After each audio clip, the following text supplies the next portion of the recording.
नमस्कार, स्वागत है आपका जनता टीवी में। मैं हूं आपके साथ सचिन चौहान। मुख्यमंत्री पुष्कर सिंह धामी और केंद्रीय स्वास्थ्य मंत्री जेपी नड्डा हरिद्वार के शांति कुंज पहुंचे हैं, जहां पर उनका भव्य स्वागत हुआ। दोनों नेता देव संस्कृति विश्वविद्यालय में आयोजित दतीची अंगदान संकल्प अभियान की राष्ट्रीय संगोष्ठी में शामिल हुए हैं और कार्यक्रम का जो उद्देश्य है अंगदान के प्रति जन जागरूकता बढ़ाना, समाज को इस महाअभियान से जोड़ना है।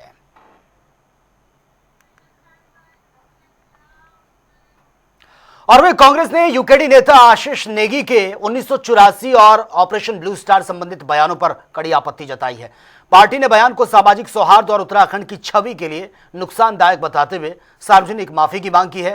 कांग्रेस नेता अमरजीत सिंह ने कहा कि ऐसे बयान चारधाम यात्रा और प्रदेश के माहौल को प्रभावित कर सकते हैं। बहुत दुखद बयान है। आशीष नेगी जी जिस दल से आते हैं उस दल की उत्तराखंड बनाने में बहुत बड़ी भूमिका रही है। उनको चाहिए जो राज्य उनको लड़ाइयाँ और अपने आंदोलन करके जो राज्य मिला है, क्या उस राज्य को आज आप इस प्रकार की बयानबाजी से नुकसान पहुंचाना चाहते हैं? क्या इस बयानबाजी से आपको लगता है, क्या आपको पत्रकार बंधुओं से मेरा प्रश्न है, क्या आपको लगता है कि इस प्रूफ के बयान से उत्तराखंड को लाभ मिलेगा? कतई लाभ नहीं मिलेगा। जो प्रकरण आज 40-42 साल से समाप्ति की ओर है, अगर आप उसको इस प्रकार से धर्म क्षेत्र यहाँ के लोगों के कुमाऊं गढ़वाल पंजाब के रूप में आप बढ़ाओगे तो इसका बहुत नुकसान होगा।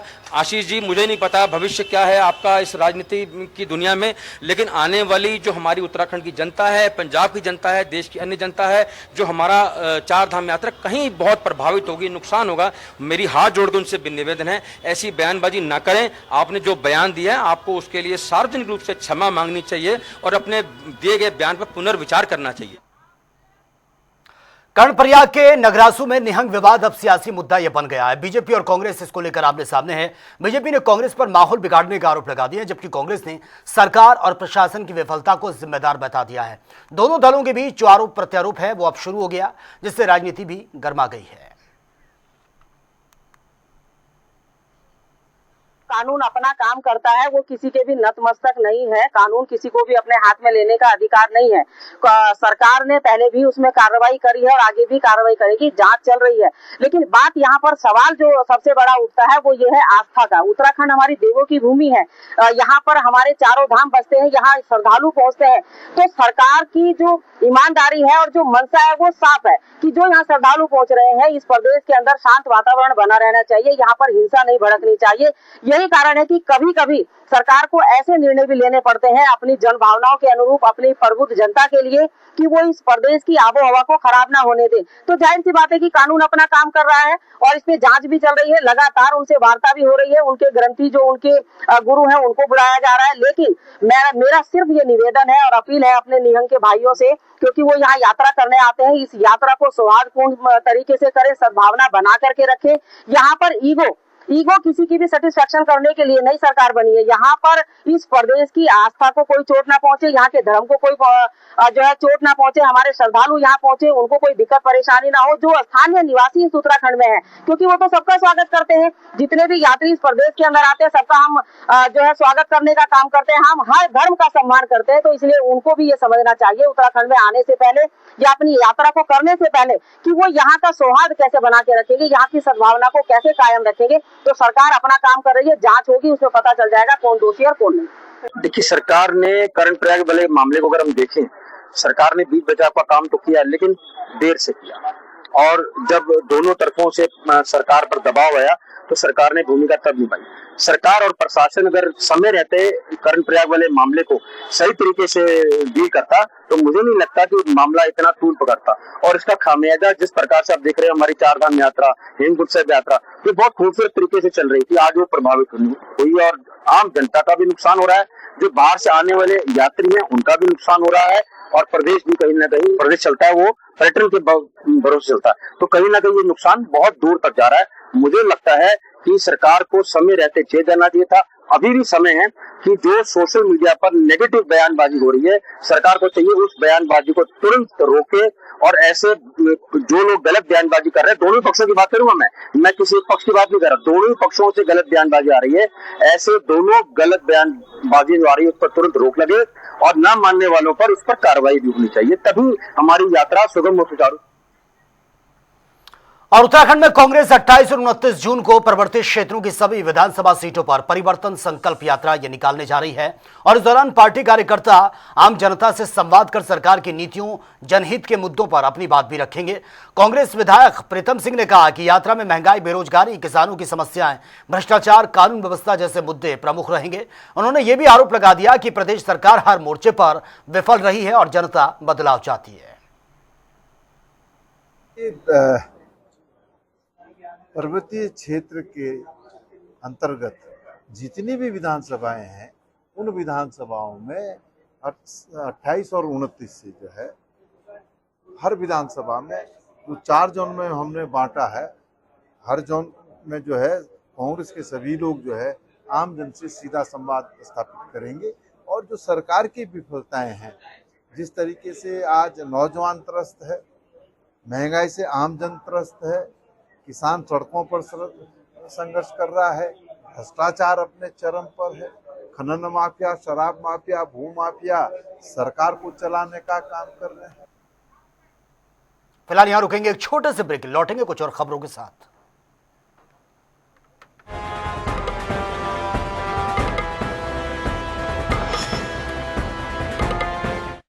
प्रचंड गर्मी से पूरे परिवार को बचाएं। पतंजलि गुलाब शरबत, बेल शरबत, आम पना आदि ठंडाई व चना सत्व आदि देसी उपाय अपनाएं। फ्रूट ड्रिंक्स करोड़ों वर्ष पुरानी ऋषियों की लेगेसी, 100% क्वालिटी व 100% चैरिटी अर्थ से परमार्थ एकमात्र हमारा ध्येय है और लगभग 1 लाख करोड़ रुपए की चैरिटी करके हमने भारत माता की सेवा की है।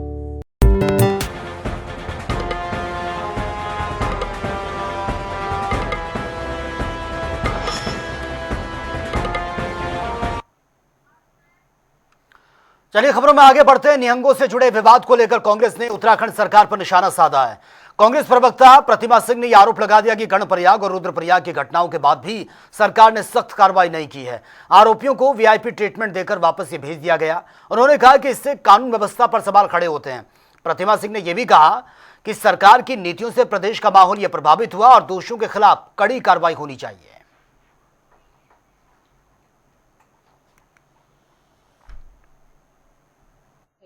अपीजमेंट की राजनीति है ये, और भाजपा कांग्रेस को अपीजमेंट की राजनीति के लिए सदैव कोसती रही। आज भाजपा अपीजमेंट की राजनीति कर रही है। नगरासू का जो ये कांड है, ये एक छोटा किस्सा नहीं है, ये एक छोटी घटना नहीं है, ये एक बहुत बड़ी घटना को अंजाम दिया जा सकता था। वहां पर जिस तरीके से निहंगों के द्वारा पूरे गुरुद्वारे को घेर लिया गया, वहां पे कार्यरत सेवादार जो थे उनके साथ बदतमीजी की गई, मारपीट की गई, हत्याएं भी हो सकती थी। वहां पर आसपास का जो एरिया है वहां पर लॉ एंड ऑर्डर की सिचुएशन हो सकती थी, हमारे लोग मर सकते थे।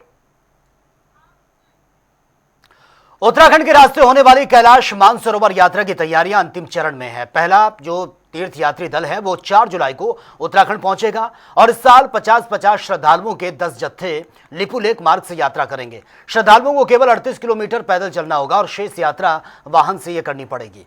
पर्यटन मंत्री सतपाल महाराज ने कहा कि लिपुलेख से कैलाश और साथ ही आदि कैलाश और ओम पर्वत के दर्शन भी संभव हैं और यात्रा को लेकर सभी आवश्यक व्यवस्थाएं पूरी कर ली गई हैं। महत्वपूर्ण है और यात्रा में लिपू लेक के ऊपर जहां पर दर्रा है, वहां के चोटी के ऊपर आप खड़े होकर के एक ऐसा स्थान है जहां से आप कैलाश का दर्शन कर सकते हैं। बिना चाइनीज वीजा लिए, बिना पासपोर्ट के आप भारत की भूमि से ही कैलाश का दर्शन कर सकते हैं। और आदि कैलाश जहां पर माननीय प्रधानमंत्री जी गए हैं, वो भी एक ऐसा है कि एक छोटा सा स्वरूप है कैलाश पर्वत का, तो लोग वहां भी दर्शन कर रहे हैं। फिर हमारा ओम पर्वत आ गया, नाभी डांग आ गया। उसके बाद यात्रा भी हमारी चलेगी चीन से जो आएगी और मानसरोवर की यात्रा यहाँ से लिपू लेक के दर्रे से होते हुए आगे बढ़ेगी। उत्तराखंड के कैबिनेट मंत्री धन सिंह रावत ने निहंग विवाद पर कहा कि प्रदेश में कानून व्यवस्था पूरी तरह से नियंत्रण में है। उन्होंने यह भी कहा कि शांति और सौहार्द बिगाड़ने की कोशिश करने वाले किसी भी व्यक्ति को बख्शा नहीं जाएगा। मंत्री ने पुलिस और प्रशासन की कार्रवाई की जमकर तारीफ की है और कहा कि पूरे मामले में कानून के अनुसार कार्रवाई की गई है। उन्होंने प्रदेशवासियों से शांति बनाए रखने और अफवाहों से बचने की अपील भी की है। आप देख रहे होंगे कि जो भी ऐसी घटनाएं होती हैं उसका समाज में भी और राज्य में भी लोग कोई इस चीज़ को उसको कभी भी स्वीकार नहीं करते हैं। और आपने देखा होगा कि शासन ने भी, प्रशासन ने भी तुरंत उस पर संज्ञान लिया है और हम लोगों ने ये कहा है कि वह सौहार्दपूर्ण वातावरण सबको बनाना चाहिए। राज्य में जो है कोई भी अगर गड़बड़ करता है तो उसके खिलाफ कार्रवाई भी की जाती है और मैं देख रहा हूँ कि हमारे मुख्यमंत्री जी ने भी, वहाँ के जिला प्रशासन ने भी समय पे सारी चीज़ें वहाँ पे की। लेकिन सैकड़ों की संख्या में जिस तरह से रात यहाँ उत्तराखंड में कूच करने की कोशिश की जा रही थी और पुलिस बल रोका भी दोबारा गया। देखिए, मैंने कहा कि इस सब पूरे मामले में जिला प्रशासन भी और पुलिस भी अपना काम कर रही है और किसी को भी राज्य में अव्यवस्था करने का किसी को भी अधिकार नहीं दिया जाता। उत्तराखंड विधानसभा चुनाव से पहले हरिद्वार में ओबीसी वर्ग ने राजनीतिक प्रतिनिधित्व की मांग ये तेज कर दी है। पिछड़ा वर्ग संयुक्त मोर्चा ने 5 जुलाई को ओबीसी महापंचायत बुलाने का बड़ा ऐलान किया है। मोर्चा का दरअसल ये कहना है कि हरिद्वार जिले की करीब 50% आबादी ओबीसी वर्ग की है और इसलिए सभी राजनीतिक दल कम से कम 50% सीटों पर ओबीसी उम्मीदवारों की टिकट दें और इस मांग को लेकर सभी दलों के सामने प्रस्ताव भी रखा जाएगा।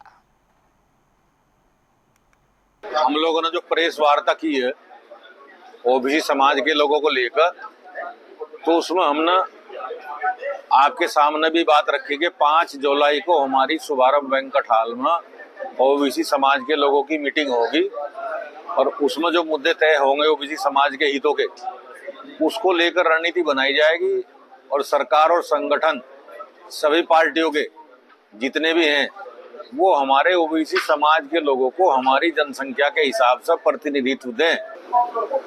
ओबीसी समाज का जिस तरीके से अनदेखी की जा रही है प्रत्येक पार्टियों द्वारा, उससे पीड़ित होकर ओबीसी समाज ने पिछला वर्ग जो है संयुक्त मोर्चे का गठन किया है और उसके नेतृत्व में जो है 5 जुलाई को शुभारंभ वेंकट हॉल में एक महापंचायत बुलाई गई है जिसमें अधिक से अधिक संख्या में ओबीसी समाज के लोग उपस्थित होंगे और उसके माध्यम से हम राजनीतिक पार्टियों को संदेश देना चाहते हैं कि केवल हमें राज्य मंत्री का, राज्यसभा सांसद का इस टाइप के जो है लोलीपॉप वाले पद नहीं चाहिए।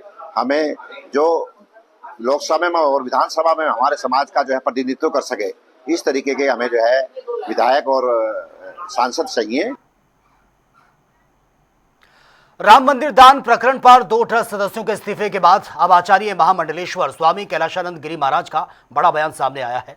उन्होंने कहा कि प्रधानमंत्री मोदी के ड्रीम प्रोजेक्ट राम मंदिर में किसी भी तरह का समझौता नहीं होगा। सीएम योगी द्वारा गठित एसआईटी जांच इस पर कर रही है और दोषी मिलने पर सख्त कार्रवाई भी की जाएगी। जांच पूरी होने तक किसी पर आरोप लगाना उचित नहीं है। राम मंदिर को लेकर के, क्योंकि अब हमारे उत्तर प्रदेश सरकार के यशस्वी मुख्यमंत्री आदरणीय योगी आदित्यनाथ जी एक एसआईटी जांच बड़ी तरीके से करा रहे हैं। बड़े रूप में बड़े मतलब निष्पक्ष भाव से एसआईटी जांच हो रही है और उस जांच में कई लोग, मैंने सुना, गिरफ्तार हो गए हैं। मैं न्यूज़ तो नहीं देख पाया, ना पढ़ पाया। कई लोग गिरफ्तार हो गए हैं और कुछ लोगों ने इस्तीफा भी दिया है, कुछ लोगों से इस्तीफा की मांग की जा रही है। तो मुझे लगता है कि मैं पहले दिन ही कहा था, प्रधानमंत्री नरेंद्र मोदी जी के ड्रीम प्रोजेक्ट में राम मंदिर है, इसलिए राम मंदिर पर कोई समझौता प्रधानमंत्री जी के स्तर से नहीं होगा, मुख्यमंत्री योगी आदित्यनाथ जी के स्तर से नहीं होगा। तो इसलिए राम मंदिर पर अगर कोई गड़बड़ी हुई है तो निसंदेह कार्रवाई होगी। चलिए खबरों में आगे बढ़ते हैं। हरिद्वार के कनखल क्षेत्र का एक वीडियो सोशल मीडिया पर बहुत तेजी से वायरल हो रहा है। वीडियो में एक युवक कथित तौर पर नशे की हालत में अपनी मां के साथ मारपीट करता हुआ नजर आ रहा है। घटना का वीडियो सामने आने के बाद लोगों में नाराजगी है, चिंता का माहौल है। दरअसल बताया जा रहा है कि मामला कनखल क्षेत्र का है और वायरल वीडियो के आधार पर पुलिस इस पूरे मामले की जांच कर सकती है। घटना ने नशे की बढ़ती समस्या, पारिवारिक हिंसा पर भी सवाल खड़े कर दिए हैं।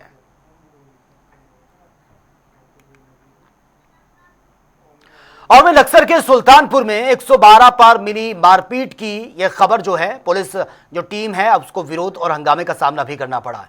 आरोपी युवक को हिरासत में लेने के दौरान महिलाओं ने यह विरोध किया, जिससे स्थिति तनावपूर्ण बन गई है। पुलिस और युवक के बीच हाथापाई की नौबत तक आ गई है। मामले की जांच कर आगे की कार्रवाई की जा रही है।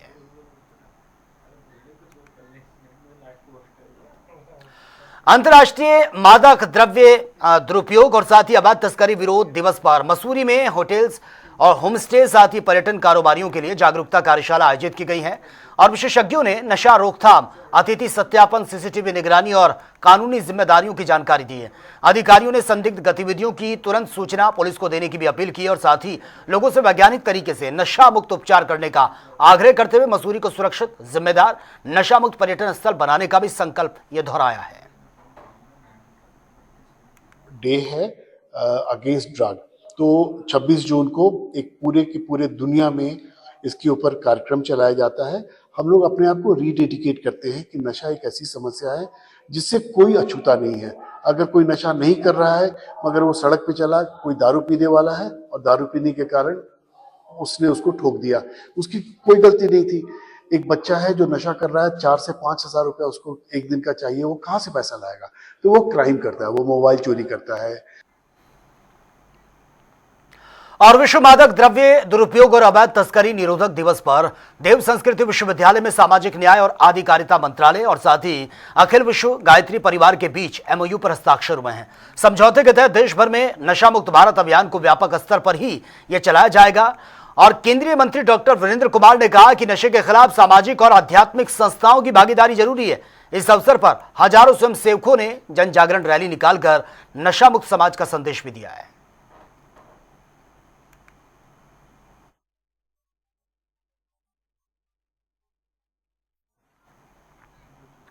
उत्तराखंड सरकार ने नंदा गौरा योजना के तहत हरिद्वार और उत्तरकाशी की 4098 पात्र बालिकाओं को बड़ी सौगात दी है। महिला सशक्तिकरण और बाल विकास मंत्री रेखा आर्य ने डीबीटी के माध्यम से करीब 19 करोड़ 23 लाख रुपए सीधे लाभार्थियों के खाते में ट्रांसफर किए हैं।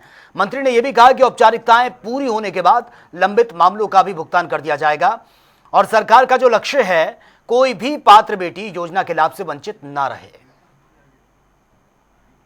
गौरव योजना पैदा होने वाली बालिका और 12वीं पास करने वाली बालिकाओं को समर्पित है।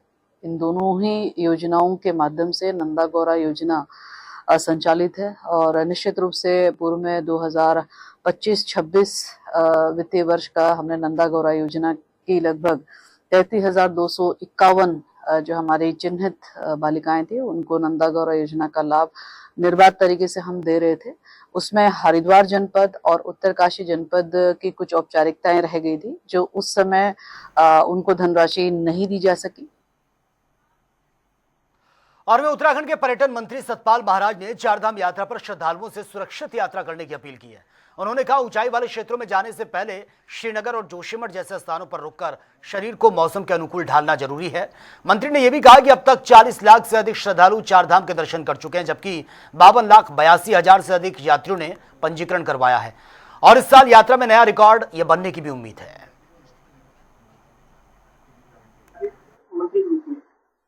निश्चित रूप में दर्शनार्थियों की और पर्यटकों की सेवा करते हुए बड़ी प्रसन्नता हो रही है और ये चारधाम यात्री में सभी का सहयोग है। इसमें कर्मचारीगण, अधिकारीगण सभी का इसमें सहयोग है और उससे ये आगे हम बढ़ते जा रहे हैं।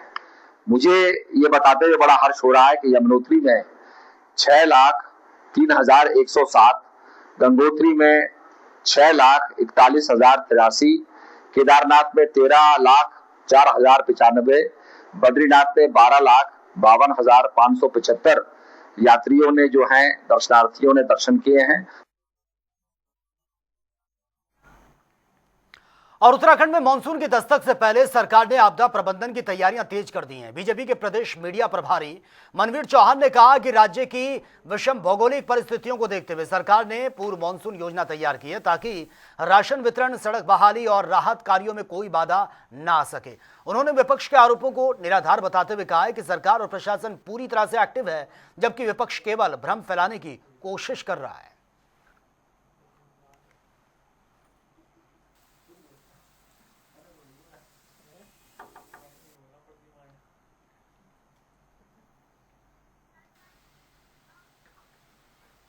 और चलिए आगे बढ़ते हैं। हाल ही के दिनों में नेताओं की अभद्र टिप्पणी को लेकर सियासी माहौल गर्मा गया है। कुंवर प्रणत सिंह को लेकर अब मदन बिष्ट तक के बयानों पर भी विवाद जारी है और इस मुद्दे पर बीजेपी के प्रदेश मीडिया प्रभारी यानी कि मनवीर सिंह चौहान ने कहा कि किसी भी नेता को अभद्र टिप्पणी करने का कोई अधिकार नहीं है।